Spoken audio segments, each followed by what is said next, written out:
To this day, what happened that night still traumatizes me. My best friend, let's call her Sarah, and I hosted a sleepover at my house the previous year. For background, we were both 17 years old and in high school at the time. We became extremely hungry all of a sudden about 11 o'clock at night. I could have easily consumed an entire dish of noodles in one sitting, as I recall. We decided to buy pizza after we both agreed that a large one with pepperoni would be quite tasty. Unfortunately, the majority of the pizza restaurants in the area were closed because it was getting near to midnight. Sarah pulled up the app on her phone and found a place I had never heard of. The name was something like Chili's, I think. The place appeared nearly brand new, and they had no reviews. We were so hungry that we didn't give much thought about anything, even though it indicated they were open till 1 a.m. We believed that this was an unexpected blessing. We thus placed an order for a side of garlic knots and a pepperoni pizza. The app indicated it would arrive in 45 minutes. By now, there was intense lightning and thunder outside. Things were getting pretty intense, like the storm might break the windows. After about 45 minutes, a white car showed up in front of my house. We thought, cool, the pizza's here. But the weird part? The car just stayed there for 5 minutes. I figured maybe the driver was waiting for the rain to calm down. Right then, my phone rang. The voice on the other end claimed to be from Chili's, our pizza place. They said the delivery guy was having trouble finding our address. Things were taking a mysterious turn. I informed him that he had found the place, telling him to park right in front of my house and come up to the porch. The guy explained that the rain made it tough to see addresses, suggesting I go out to him to grab the pizza. It felt bizarre. Usually I'd be annoyed, but Sarah and I were so hungry that I agreed and said I'd be right out. Wearing a sweater that didn't do much against the pouring rain, I headed outside. There, in front of my house, was the white delivery car. I sprinted over to it, already soaked to the bone. The situation was getting stranger by the minute. As I approached the car, about 5 feet away, all the doors swung open, both back and front. 4 guys stepped out, each wearing those creepy ghost face masks. The 2 closest to me tried to grab and drag me into the car, but thanks to the heavy rain, I managed to slip out of their grips. I sprinted back to my house screaming, and tears streaming down my face, and locked the front door. I urgently told Sarah to check and secure the back doors and windows. Peering through my front window, I saw all 4 masked men just staring at me in the pouring rain. Panicking, I called my neighbor, Mr. Walter, my dad's friend who owns a gun. Despite the late hour, he answered. I explained the terrifying situation and begged him to come over. By the time I hung up with Mr. Walter, the masked men had vanished. When Mr. Walter arrived with his gun, ensuring it was safe, we tried calling Chili's place back, but the line was disconnected. Even on the main app, the pizza place seemed to have disappeared. Since then, I've become extra cautious. Now, when ordering food, it has to have multiple reviews and not be a brand new place to ensure it's legit and not some setup. No one was ever caught for what happened, so please stay safe out there.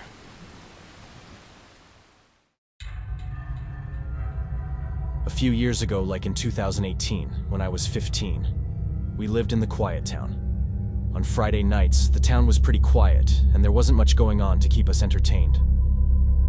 My older sister, who was 17 at the time, and I had this weekly tradition. We'd watch movies together, something that really strengthened our bond, unlike those typical sibling squabbles.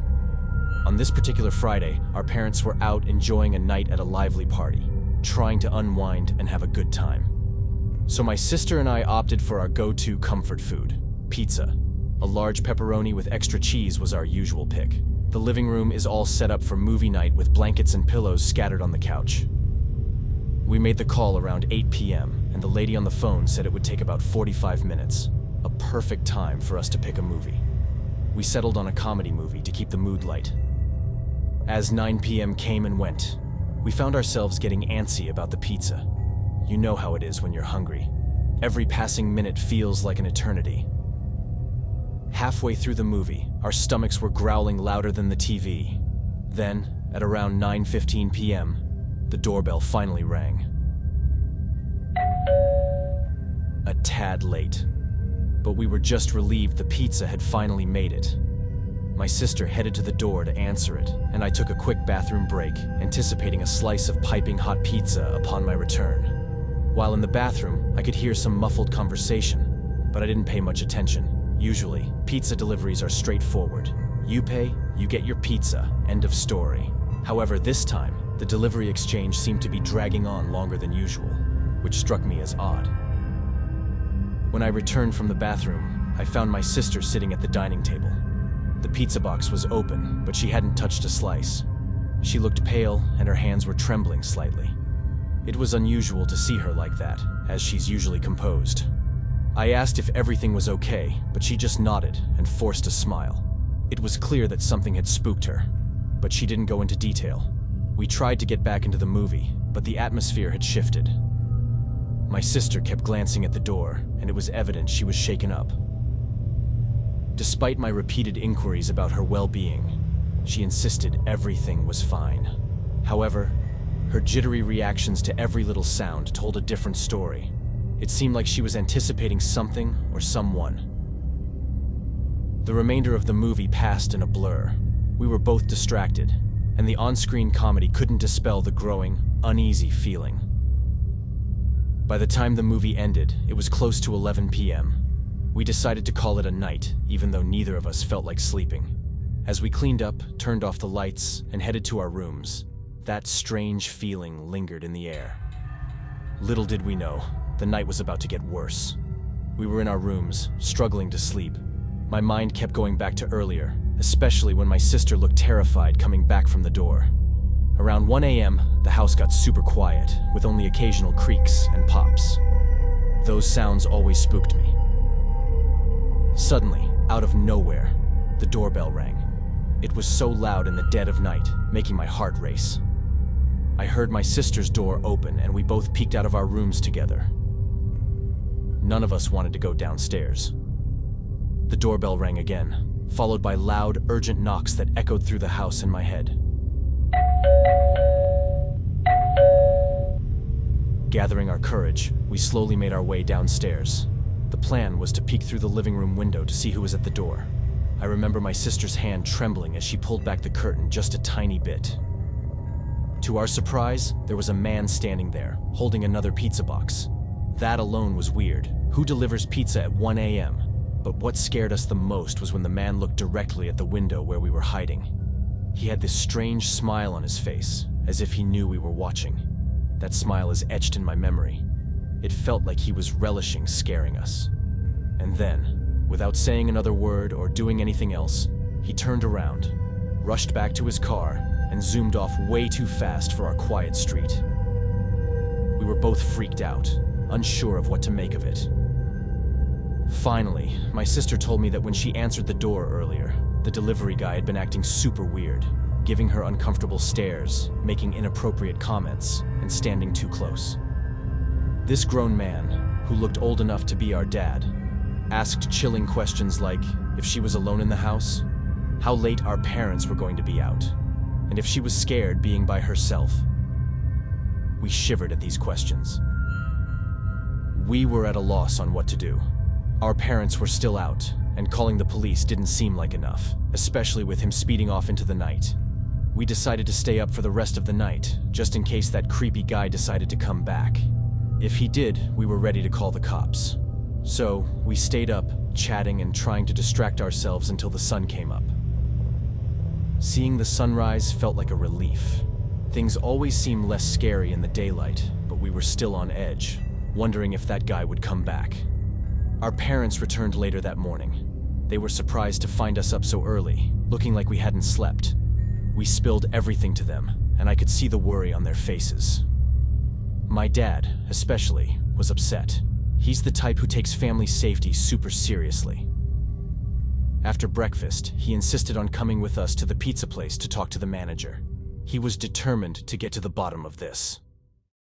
The manager at the pizza place was genuinely shocked when he heard our story. He apologized a lot and promised to look into it. It seemed like he had no idea one of his employees was acting this way. My dad left his number, wanting updates on the actions taken. In our small town, things like this didn't happen often. When they did, people noticed. After that incident, we never ordered pizza from that place again. It took a while for us to feel safe in our own home, especially at night.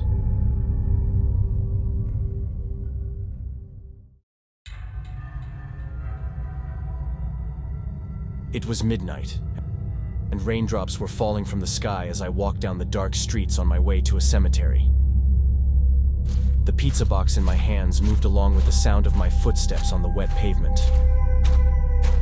My job was to deliver the pizza to the security guard at the cemetery entrance. But when I got there, nobody was around. Even though the order was already paid for online, I didn't want to just turn back. So, I took out my phone to call the person who ordered the pizza. That's when things started feeling weird. No one answered the phone, just silence on the other end. I tried a few times, but it was the same eerie quiet. Feeling a bit uneasy, I looked around. The cemetery was dark and quiet, with only the sound of raindrops. Just as I was thinking of heading back, an eerie figure emerged from within the cemetery. An old man, shoeless, stood on the ground, enveloped in an enigmatic dark aura. Without uttering a word, he moved towards me. His eyes had an unusual glint, and his face, wrinkled and weathered, was barely visible in the darkness. Oddly, he hadn't bothered with a pair of shoes. Nervously, I inquired, "Is this where the pizza should be delivered?" The old man nodded silently, a faint smile appearing on his face. "Yes, this is the right place. I'm the one who placed the order." Baffled, I blinked in disbelief. I couldn't get in touch with the person who made the order, and now I found myself standing before this peculiar figure. However, turning down a paid order was part of my job description. I handed over the pizza box, and the old man expressed his gratitude as he accepted it. Unexpectedly, he invited me. "I'm going to have dinner with my parents. Won't you join us?" His invitation filled me with an unsettling sense of unease in the eerie cemetery atmosphere. I replied reluctantly, "No, thank you. I have other tasks. I need to go." Despite my refusal, the old man maintained his smile and said, "Perhaps next time," before disappearing into the darkness, cradling the pizza box tightly. Quickly putting distance between us, my heart raced as I left the cemetery behind. Raindrops continued to fall, and the lingering silence had an intoxicating effect. The tranquil setting of the cemetery, coupled with the mysterious behavior of the old man, instilled a deep sense of fear in my soul. In that moment, the urge to escape this peculiar night intensified, urging me to hasten my steps.